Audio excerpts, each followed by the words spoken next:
नमस्कार मित्रांनो, आपला मित्र उदयलाल आता आपल्या सर्वांसाठी घेऊन आलाय शेती मित्रच्या माध्यमातून नवीन व्हिडिओ पाहणाऱ्या सर्व शेतकरी मित्रांना आजच्या व्हिडिओत करतो खूप खूप स्वागत। शेतकरी मित्रांनो, आपल्या सर्वांसाठी सध्याचा हा लाख मोलाचा व्हिडिओ की चीन स्वतःच्या भूमिकेवर आडला म्हणून देशात आणि आंतरराष्ट्रीय बाजारात सोयाबीनचा भाव भयंकर वाढला।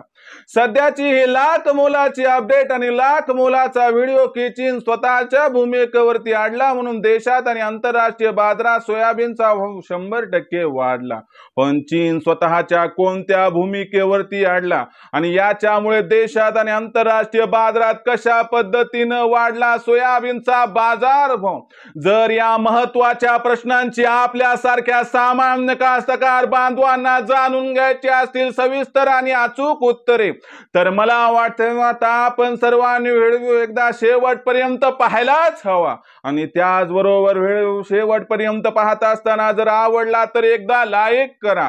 इतर कास्तकार बांधवांपर्यंत व्हिडिओ पाठविण्यासाठी जरूर व्हिडिओला शेअर करा आणि चॅनलला सबस्क्राइब करून नोटिफिकेशन बेलला ऑल करा, यामुळे येणारा प्रत्येक व्हिडिओ आपल्या सर्वांना मिळत राहतो सतत।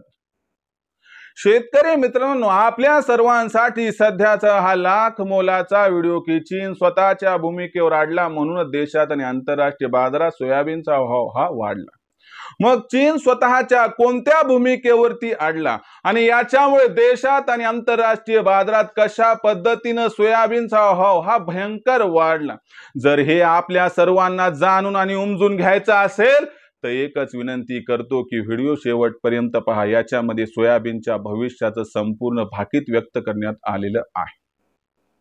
जर आंतरराष्ट्रीय बाजाराचा विचार केला तर इथून एका महिन्यापूर्वी काय झालं आठवा।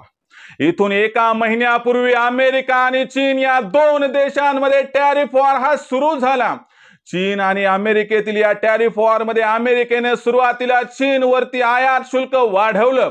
त्याच्यानंतर चीनने अमेरिकेतून येणारं सोयाबीन, सोयातेल, सोयापेंड आणि इतर ॲग्री कमोडिटीज वरती 15% आयात शुल्क या ठिकाणी वाढवलं। याच्यामुळे सुरुवातीच्या क्षणी चीनला खूप मोठा तोटा आणि खूप मोठी अडचण निर्माण झाली।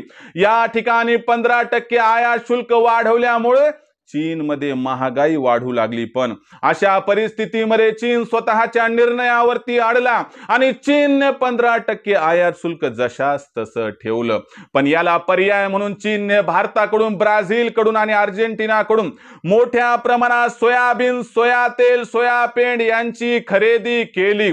यामुळे झालं असं की आंतरराष्ट्रीय बाजारात सोयाबीनचा भाव हा जरी कमी वाढला तरी आपल्या देशांतर्गत बाजारामध्ये मात्र सोयाबीनच्या बाजारभावात प्रचंड तेजी आली।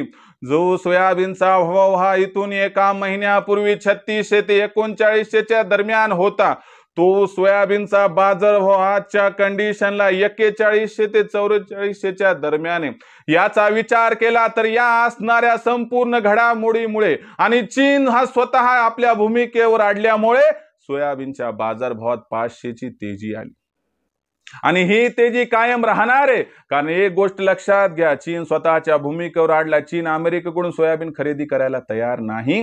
अशा परिस्थितीमध्ये अमेरिकेतील सोयाबीन उत्पादक कास्तकार बांधवाची मात्र निराशा व्हायली। अगोदरच बाजारभाव कमी, त्या चीन जर खरेदी करत नसेल तर बाजारभाव आणखी कमी होणार। यामुळे सोयाबीनची पेरणी मे महिन्यात अमेरिकेत घटू शकते आणि याचा लॉंग टर्म मध्ये भारताला फायदा होऊ शकतो। कारण अमेरिका आणि भारत या दोन्ही देशाची पेरणी जवळपास सोबत आणि सोयाबीन सुद्धा जवळपास सोबतच विक्रीला येते। मग अशा परिस्थितीमध्ये अमेरिकेत सोयाबीनची पेरणी घटली तर आपल्या देशामध्ये सोयाबीनचा बाजारभाव सुधारायला लागणार आणि यामुळे लवकरच देशात सोयाबीनचा भाव 4500 तर भविष्यात 5000 पर्यंत पोहोचू शकतो, असं आहे जाणकारांचं मत। अशा परिस्थितीमध्ये जास्त लोभ न ठेवता जर आपण 4500 च्या दरावर सोयाबीनची विक्री करत असाल तर आपला होईल फायदा। पण जेव्हा केव्हा सोयाबीनची विक्री 4500 च्या दरावर कराल ना, तिथं ओरिजिनल पावती घ्या, ज्यामुळे आपल्याला भविष्यात भावांतर होण्याचा फायदा मिळू शकेल। भविष्यात देशातील बाजारात आता सोयाबीनची बाजारभाव पातळी कशी राहणे याबद्दल अधिक अचूक माहिती जाणून घेण्यासाठी पाहत रहा आवडते YouTube चॅनल शेती मित्र। व्हिडिओ आपल्यास आवडला लाईक करा, कास्तकार बांधवापर्यंत पाठवण्यासाठी शेअर करा, चॅनलला सबस्क्राइब करून नोटिफिकेशन बेल ऑल करा, यामुळे प्रतिक्रिया आपल्यास मिळत राहतो शेतकरी मित्रांनो। असाच एक नवीन व्हिडिओ घेऊन मी आपला मित्र उदयलाल आता आपल्या सर्वांना आवडते YouTube चॅनल शेती मित्र मिळत राहील। तोपर्यंत माझ्या प्रत्येक शेतकरी मित्राचे आणि कास्तकार बांधवाचे आजच्या व्हिडिओत मानतो मनापासून पुन्हा एकदा खूप खूप आभार।